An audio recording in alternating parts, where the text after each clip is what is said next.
বন্ধুরা, আশা করি তোমরা সবাই ভালো আছো। তোমার চ্যানেলে তোমাদের সবাইকে স্বাগতম। তো আজ তোমাদের সামনে যেটা আলোচনা করব সেটা হলো ক্লাস 11 এর দর্শনের সম্পূর্ণ সাজেশন এবং সেকেন্ড সেমিস্টার পরীক্ষাতে আমাদের কী কী প্রশ্ন পড়ে নিতে হবে তার সম্পূর্ণ আলোচনা এবং কোন কোন জায়গা থেকে কোন টাইপসের প্রশ্ন আমাদের আসবে সে সম্পর্কে আলোচনা করব। তো স্বাভাবিকভাবে আমাদের দর্শনের দুটো পার্ট আছে, তোমরা যারা একটু পড়াশোনা করেছো তারাই জানো।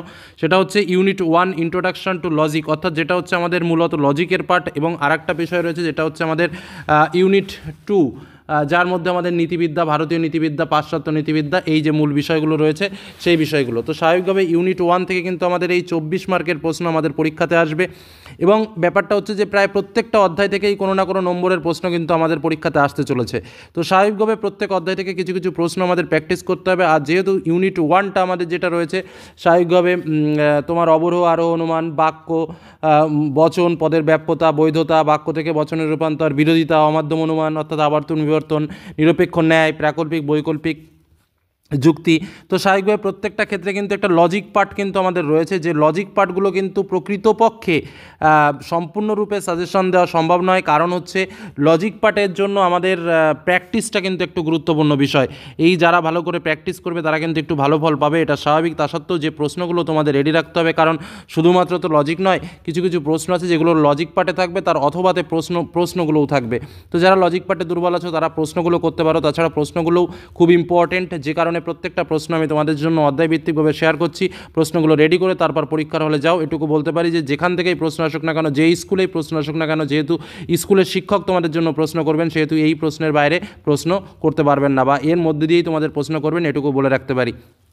তো প্রথম ইউনিট 1 আমাদের যে পার্টটা রয়েছে সেই যেখান থেকে আমাদের টোটাল 24 মার্কের প্রশ্ন আসবে, সেখান থেকে প্রথম অধ্যায় আমাদের যেটা রয়েছে যুক্তিবিজ্ঞানের প্রকৃতি, অর্থাৎ অবরোহ এবং আরোহ। তো এই পার্টটা থেকে 3 মার্কের প্রশ্ন আমাদের পরীক্ষাতে আসবে। তো 3 মার্কের প্রশ্নের জন্য যে প্রশ্নগুলো আমরা রেডি করব সেই প্রশ্নগুলো আমি তোমাদের প্রথমে সংক্ষেপে বলে নিই। এই প্রশ্নগুলো অবশ্যই রেডি করে রেখো। প্রথম প্রশ্ন, যুক্তি কাকে বলে উদাহরণ দাও। যুক্তির অবয়ব বলতে কী বোঝো? যুক্তির অবয়বগুলো কী কী? যুক্তির আকার বলতে কী বোঝো? বিভিন্ন প্রকার যুক্তির আকারগুলি উদাহরণসহ আলোচনা করো। যুক্তির কয়টি অংশ আছে ও কী কী? সিদ্ধান্ত কাকে বলে? অনুমান ও যুক্তির মধ্যে পার্থক্য কী? অবরোহ যুক্তি কাকে বলে? অবরোহ যুক্তির বৈশিষ্ট্যগুলো কী কী? আরোহ যুক্তি কাকে বলে? আরোহ যুক্তির বৈশিষ্ট্য কী কী? অবরোহ যুক্তি ও আরোহ যুক্তির পার্থক্য লেখো। যুক্তির উপাদান বলতে কী বোঝো? সাপেক্ষ যুক্তি কাকে বলে বা অনিরপেক্ষ যুক্তি কাকে বলে? যুক্তি ও যুক্তির আকারের মধ্যে পার্থক্য লেখো, এবং যুক্তিবিদ্যাকে কেন আদর্শনিষ্ঠ বিজ্ঞান বলা হয়? প্রথম যে পার্ট, যেখান থেকে 3 মার্কের প্রশ্ন আসবে, তার জন্য এই কটা প্রশ্ন পড়তেই হবে, কারণ বিভিন্ন স্কুল প্রশ্ন করবে। কোন প্রশ্নটা পরীক্ষায় দেবে গ্যারান্টি দিয়ে কিছু বলা যায় না, কিন্তু এই কটা প্রশ্ন পড়লে এর মধ্যে দিয়ে প্রশ্ন আসবে সেটা নিশ্চিত থাকতে পারো। দ্বিতীয় অধ্যায়ে আমাদের রয়েছে পদ, বাক্য, বচন, পদের ব্যাপ্যতা, সত্যতা এবং বৈধতা। দেখো, এখান থেকে স্বাভাবিকভাবে ব্যাপ্যতার যে পার্টগুলো রয়েছে সেগুলো তো একটু প্র্যাকটিস করতেই হবে, বৈধতার পার্টগুলো প্র্যাকটিস করতেই হবে, বাক্য থেকে বচনের রূপান্তরের যে নিয়মগুলো রয়েছে সেই নিয়মগুলো জানতে হবে এবং সেগুলো ভালো করে প্র্যাকটিস করতে হবে। কারণ লজিকের পার্ট আমি প্রথমেই বলেছি, লজিক প্র্যাকটিস, লজিক হচ্ছে প্র্যাকটিস। যে যত ভালো প্র্যাকটিস করবে সে তত লজিক করতে পারবে, এটাই বাস্তবসম্মত কথা। তা সত্ত্বেও যে প্রশ্নগুলো লজিক পার্টের থেকে ইম্পর্টেন্ট, বা পদ, বাক্য, বচন ও পদের ব্যাপ্যতা, সত্যতা ও বৈধতা এখান থেকে ইম্পর্টেন্ট রয়েছে, সেই প্রশ্নগুলো একবার একটু দেখে নাও। প্রথম প্রশ্ন, বচন কাকে বলে? নিরপেক্ষ বচনের শ্রেণীবিভাগ করে উদাহরণ দিয়ে আলোচনা করো। নিরপেক্ষ বচন বলতে কী বোঝো? নিরপেক্ষ ও সাপেক্ষ বচনের মধ্যে পার্থক্য উল্লেখ করো। বাক্য ও বচনের মধ্যে পার্থক্য লেখো। নিরপেক্ষ বচনের অংশগুলো কী কী চিহ্নিত করো। উদাহরণ দিয়ে নিরপেক্ষ বচনের গুণ কাকে বলে লেখো। নিরপেক্ষ বচনের পরিমাণ বলতে কী বোঝো? বচন ও বাক্যের মধ্যে পার্থক্য উল্লেখ করো উদাহরণ সহ। নেক্সট, যুক্তির বস্তুগত সত্যতা বলতে কী বোঝো? উদাহরণ দাও। একটি যুক্তি কখন অবৈধ হয়? আচ্ছা, নেক্সট, যুক্তির বৈধতা কাকে বলা হয়? নিরপেক্ষ বচনে পদের ব্যাপ্যতা বলতে কী বোঝো? বিভিন্ন প্রকার নিরপেক্ষ বচনগুলিতে কোন পদ ব্যাপ্য আর কোন পদ অব্যাপ্য তা আলোচনা করো। নিরপেক্ষ বচনে গুণ ও পরিমাণ বলতে কী বোঝো? বচন ও বচন আকারের পার্থক্যগুলি আলোচনা করো। এই যে 10টা প্রশ্ন দিয়েছি, এই 10টা প্রশ্ন কিন্তু ভালো করে প্র্যাকটিস করতে হবে। তৃতীয় অধ্যায়, যেখান থেকে আমাদের 2 মার্কের প্রশ্ন আসবে, বাক্য থেকে বচনের রূপান্তর, এই চ্যাপ্টারটা স্বাভাবিকভাবে প্র্যাকটিস করতে হবে। আমাদের 3টি বিষয়, সেটা হচ্ছে বাক্য থেকে বচনের রূপান্তর করা, বাক্যের গুণ ও পরিমাণ নির্ণয় করা, আর একটা হচ্ছে বাক্যের থেকে বচনে রূপান্তর করে তার ব্যাপ্য এবং অব্যাপ্য এই পদটাকে নির্বাচন করা। অর্থাৎ একদম পরিষ্কার কথায় গুণ ও পরিমাণ মানে বচন করতে হবে। 1 নম্বর বিষয় হচ্ছে বচন করা, 2 নম্বর বিষয় হচ্ছে গুণ পরিমাণ নির্ণয় করা, আর একটা হচ্ছে ব্যাপ্যতা এবং অব্যাপ্যতা নির্ণয় করা। এই 3টে পার্টের মধ্যেই কিন্তু আমাদের এই পার্টের প্রশ্ন আসবে, যার জন্য আমি এখানে সুন্দর করে নোটস করে দিয়েছি যে এখান থেকে দেখো বচনের গুণ পরিমাণ নির্ণয়, ব্যাপ্যতা নির্ণয়, এগুলো ভালো করে প্র্যাকটিস করো। এই কারণে এগুলো সাজেশন দেওয়া সম্ভব নয়। কিছু কিছু এক্সাম্পল আমি দিয়েছি, যেমন বচনে রূপান্তর করো, কেবলমাত্র শিশুরা সৎ, যে কেউ পাঠশালা যায়, মানুষ সাধারণত স্বার্থপর। তারপরে ধরো গুণ ও পরিমাণ নির্ণয় করো, এক্ষেত্রেও সব ভালো যা শেষ ভালো, যেখানে ধোঁয়া সেখানে আগুন, চকচক করলেই শোনা হয় না, সাদা হাতি নেই। তারপরে ধরো ব্যাপ্যতা অব্যাপ্য পদ চিহ্নিতকরণ, অনেক পাখি গান গায়, যে কেউ সুখী হতে চায়, যেখানে বাঘের বয়স সেখানে সন্ধ্যা হয়। এগুলো টাইপ, এখান থেকে যে হুবহু কমন আসবে সেটা কোনো বিষয় নয়। তবে বিষয়টা আমি তোমাদের বলে দিয়েছি যে বচন করতে হবে, বা শুধুমাত্র বচনও আসতে পারে, বা বচন করে তার গুণ পরিমাণ নির্ণয় করা আসতে পারে, আর না হলে বচন করে তার ব্যাপ্যতা নির্ণয়, অর্থাৎ ব্যাপ্য নাকি অব্যাপ্য সেটা তোমাকে বের করতে হবে, সেটাও তোমাকে আসতে পারে। 4 নম্বর চ্যাপ্টার আমাদের বচনের বিরোধিতা, যেখান থেকে কিন্তু 4 মার্কের প্রশ্ন আসবে। এবার স্বাভাবিকভাবে বচনের বিরোধিতার ক্ষেত্রে তোমরা যে বিরোধিতার ছকটা করেছো সেই ছকটা কিন্তু খুব ভালো করে করবে, কারণ এই ছকটা ভালো করে করলে কোন বচনের বিরুদ্ধ পদ কোনটা, কোন বচনের অসম বিরোধিতা কোনটা, এগুলো কিন্তু তোমরা ভালো করে পারবে। ঠিক আছে, কারণ ওখান থেকে কিন্তু শর্ট টাইপের প্রশ্ন আসতে পারে বা জয়েন্ট আকারে প্রশ্ন আসতে পারে। আর প্রত্যেকটা বিরোধিতার সংজ্ঞাগুলো একটু ভালো করে প্র্যাকটিস করবে। বা একটা বচন দিয়ে বলে দিল, ধরো এ বচন হলো, সেটা কনভার্ট হয়ে, তো এর বিরুদ্ধ বিরোধী বচন কী হবে, এরকমভাবে কিন্তু প্রশ্ন দিয়ে দেবে।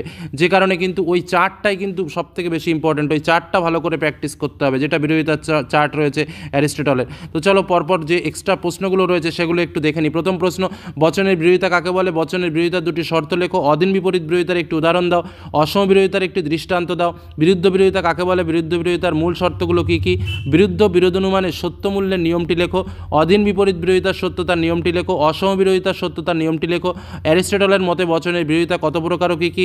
কোনো মানুষ নয় সৎ, এই বচনটির অসম বিরোধী বচন নির্ণয় করো। যেটা আমি বললাম যে এরকমভাবে একটা বচন দিয়ে তার একটা অসম বিরোধী বচন বা বিরুদ্ধ বচন বা অন্য কোনো বিরোধিতা দিয়ে কিন্তু তোমাকে প্রশ্ন দিয়ে দিতে পারে। নেক্সট, অসম বিরোধিতা ও বিরুদ্ধ বিরোধিতার মধ্যে পার্থক্য উল্লেখ করো। মানুষ মাত্রই কবি নয়, বচনে পরিণত করে, তার বিরুদ্ধ বিরোধী বচন করো। এরকম সকল মানুষ হয় বিচার বুদ্ধি সম্পন্ন জীব, এর বিরোধী বচন কী হবে? এরকম টাইপসের প্রশ্ন আসবে। এক্সাম্পল দিয়ে যে প্রশ্নগুলো তোমাদের সামনে তুলে ধরেছি, এই টাইপসের প্রশ্ন হুবহু পরীক্ষায় কমন না আসতে পারে, কিন্তু দিস টাইপস, এই টাইপসের প্রশ্ন কিন্তু আসবে, কারণ এটা লজিকের পার্ট। লজিকের পার্টের ক্ষেত্রে বারবার এই বিষয়টা কিন্তু তোমাদের মনে রাখা উচিত যে প্র্যাকটিসের উপরে ভালো আর কিছু নেই। ঠিক আছে, নেক্সট আমাদের যে পরের পার্ট সেটা পঞ্চম অধ্যায়ে রয়েছে, অমাধ্যম অনুমান, আবর্তন, বিবর্তন, সমবিবর্তন। তো স্বাভাবিকভাবে এখান থেকে 3 নম্বরের প্রশ্ন আমাদের পরীক্ষায় আসবে, এবং এখান থেকে আবর্তন বিবর্তন প্র্যাকটিস করতে হবে, মানে বচন করতে হবে, বচনের আবর্তন করতে হবে, বচন বিবর্তন করতে হবে, কখনো বা বিবর্তের আবর্তন দিতে পারে বা আবর্তের বিবর্তন দিতে পারে, এগুলো কিন্তু প্র্যাকটিস করতে হবে। আর যে প্রশ্নগুলো এক্সট্রাভাবে অবশ্যই পড়বে সেটা হচ্ছে অমাধ্যম অনুমান কাকে বলে, অমাধ্যম অনুমান কত প্রকার ও কী কী, মাধ্যম ও অমাধ্যম অনুমানের পার্থক্য, উদাহরণসহ আলোচনা করো। অমাধ্যম অনুমানকে কি প্রকৃত অনুমান বলা যায়? পরবর্তী কোশ্চেন, আবর্তন কাকে বলে, কত প্রকার ও কী কী? সরলাবর্তন কাকে বলে, এ বচনের সরলাবর্তন হয় না কেন? নিষেধমূলক আবর্তন কাকে বলে, আবর্তনকে অমাধ্যম অনুমান বলা হয় কেন? বিবর্তন কাকে বলে, বিবর্তনকে অমাধ্যম অনুমান বলা হয় কেন? দৃষ্টান্ত সহকারে বিবর্তনের নিয়মগুলি আলোচনা করো। প্রকৃত বিবর্তন কি বলা হয় বস্তুগত বিবর্তনকে, মানে বস্তুগত বিবর্তনকে কি প্রকৃত বিবর্তন বলা হয়? নেক্সট, সরল ও সীমিত আবর্তনের মধ্যে পার্থক্য লেখো এবং ও বচনের আবর্তন বৈধ নয় কেন? হলো। নেক্সট, ষষ্ঠ অধ্যায়ে আমাদের নিরপেক্ষ ন্যায়, মূর্তি ও সংস্থান। দেখো এই চ্যাপ্টার থেকে আমাদের 6 মার্কের প্রশ্ন আসবে, যেটা কিন্তু সব থেকে বড় চ্যাপ্টার, এবং স্বাভাবিকভাবে বুঝতেই পারছো যে এখানেও তোমাদের সেই একই ব্যাপার, যেখানে দোষ নির্ণয় করতে হবে এবং মূর্তি সংস্থা নির্ণয় করতে হবে, দোষ বের করতে হবে, বা কোনো দোষ না থাকলে সেটাও তোমাকে বলতে হবে। মেন কিন্তু এটা প্র্যাকটিস, সম্পূর্ণ ন্যায়ের প্র্যাকটিস, তার সঙ্গে যে প্রশ্নগুলো তোমাদের প্র্যাকটিস করতে হবে। ন্যায়ের মূর্তি কাকে বলে উদাহরণস্বরূপ আলোচনা করো, তার সঙ্গে নিরপেক্ষ ন্যায়ের সংস্থান কাকে বলে, দৃষ্টান্ত সহ নিরপেক্ষ ন্যায়ের বিভিন্ন সংস্থানগুলির পরিচয় দাও। আর স্বাভাবিকভাবে একটা এক্সাম্পল তোমাকে দেবে, সেই এক্সাম্পলটা দিয়ে সেখান থেকে তোমার তার সংস্থান বের করতে হবে, তারপরে তার মূর্তি নির্ণয় করতে হবে, দোষ থাকলে বের করতে হবে। এই কাজটা কিন্তু পরীক্ষাতে আসবে এবং এক্ষেত্রেই কিন্তু 6 মার্ক থাকবে, অর্থাৎ এই পার্টটা কিন্তু ভালো করে প্র্যাকটিস ছাড়া কোনো গতি নেই, এটা কিন্তু বলেই রাখলাম। সপ্তম অধ্যায়ে আমাদের রয়েছে যৌগিক যুক্তি ও প্রাকল্পিক বৈকল্পিক ন্যায়, যেটা তো স্বাভাবিকভাবে এখান থেকে 3 মার্কের প্রশ্ন আসবে। তো এটাও কিন্তু একটা লজিকের পার্ট, যেখানে যুক্তিগুলোর বৈধতা নির্ণয় করতে হবে। তো যাই হোক, যে প্রশ্নগুলো পড়তে হবে আগে আমি সেগুলো বলে নিই। প্রাকল্পিক নিরপেক্ষ ন্যায় কত প্রকার ও কী কী? প্রাকল্পিক নিরপেক্ষ ন্যায়ের প্রথম বৈধতার নিয়মটি কী, এই মুহূর্তের এগুলোর নাম বলো। নেক্সট, প্রাকল্পিক বচন কাকে বলে, তার কয়টি অংশ কী কী? প্রাকল্পিক নিরপেক্ষ ন্যায়ের বৈশিষ্ট্যগুলো লেখো। নিরপেক্ষ ন্যায় ও মিশ্র প্রাকল্পিক ন্যায়ের পার্থক্যগুলি লেখো। আর বৈধতা বিচার, যেমন এটা সম্পূর্ণ লজিক পার্ট, আমি আগেই বলেছি, তো এটা প্র্যাকটিস করতে হবে, বৈধতা বিচার করতে হবে এবং দোষ নির্ণয় করা শিখতে হবে। যেমন একটা উদাহরণ, কিছু কিছু উদাহরণ দেওয়া হয়েছে, যদি লোক বস্তুবাদী হন তবে তিনি দার্শনিক, লোক দার্শনিক সুতরাং তিনি বস্তুবাদী। হয় পাখিটি কাক অথবা কোকিল, পাখিটি কাক নয়, কারণ পাখিটি কোকিল, ডিএসটিএস যেগুলো আছে সেগুলো কিন্তু ভালো করে প্র্যাকটিস করতে হবে, এখান থেকে আমাদের পরীক্ষায় প্রশ্ন আসবে। এই হলো আমাদের ইউনিট 1 পার্ট। এবার আমরা যেটা আলোচনা করব ইউনিট 2 পার্ট, যেখান থেকে আমাদের 16 মার্কের প্রশ্ন আসবে। এবং এখানে কিন্তু আমাদের মূলত যে চ্যাপ্টারটা রয়েছে সেটা হচ্ছে নীতিবিদ্যার ভূমিকা। তো নীতিবিদ্যার ভূমিকার মধ্যে আমাদের দুটো পার্ট রয়েছে, একটা ভারতীয় নীতিবিদ্যা এবং আরেকটা হচ্ছে পাশ্চাত্য নীতিবিদ্যা। তো ভারতীয় নীতিবিদ্যার মধ্যে কথাগুলো খুব ভালো করে বুঝবে। এই যে ভারতীয় নীতিবিদ্যা থেকে কিন্তু মোট আমাদের 6 মার্কের প্রশ্ন আসবে, কিন্তু এই ভারতীয় নীতিবিদ্যার মধ্যে আমাদের মোট 3টে চ্যাপ্টার রয়েছে। একটা রয়েছে তোমার পুরুষার্থ, একটা রয়েছে তোমার শ্রীমদ্ ভগবদ্গীতা, এবং আরেকটা রয়েছে তোমার বৌদ্ধদের অষ্টাঙ্গিক মার্গের ধারণা। তো যে প্রশ্নগুলো ইম্পর্টেন্ট আমি সেগুলো একটু বলে রাখি। পুরুষার্থ থেকে ভারতীয় নীতিশাস্ত্রে পুরুষার্থ বলতে কী বোঝো, ভারতীয় শাস্ত্রে ধর্ম বলতে কী বোঝানো হয়েছে, ব্রহ্মচর্য কাকে বলে, বর্ণাশ্রম ধর্ম কী, কাম ও মুক্তি বলতে কী বোঝানো হয়, গারস্থ কাকে বলে, পঞ্চযজ্ঞ বলতে কী বোঝানো হয়।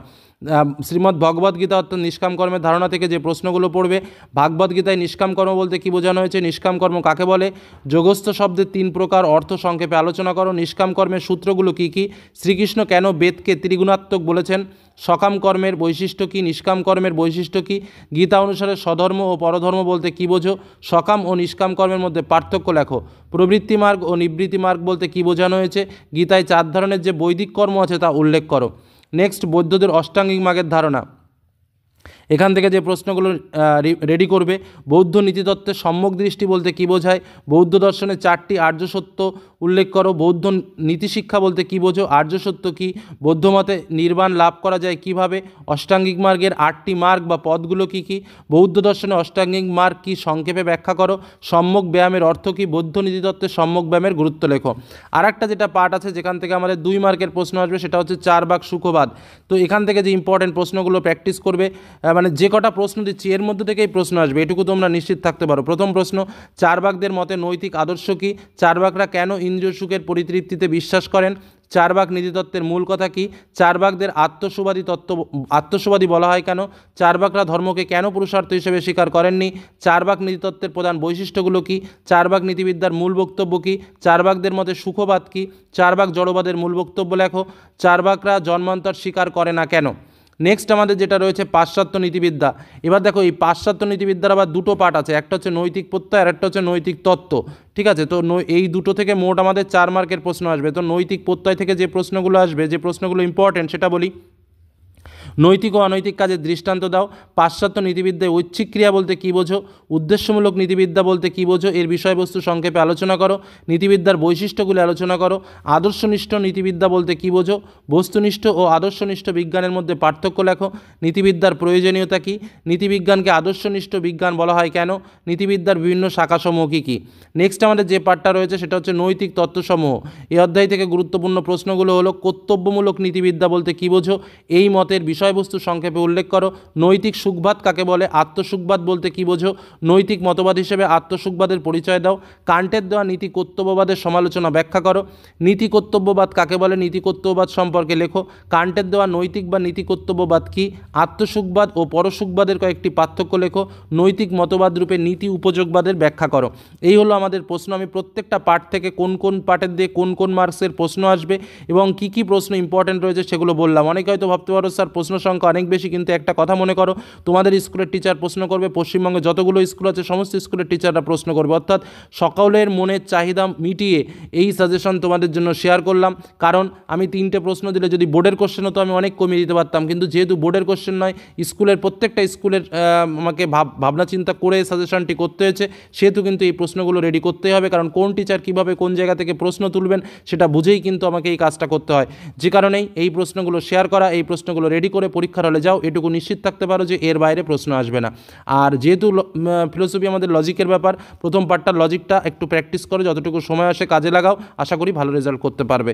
এর আগে আমি তোমাদের অন্যান্য সাবজেক্টের বিভিন্ন ভিডিও শেয়ার করেছি, যার লিঙ্ক আমি ডেসক্রিপশন বক্সে দিয়ে দেবো, সেখান থেকে আরও বিভিন্ন সাবজেক্টের সাজেশনও তোমরা পেয়ে যাবে। ধন্যবাদ।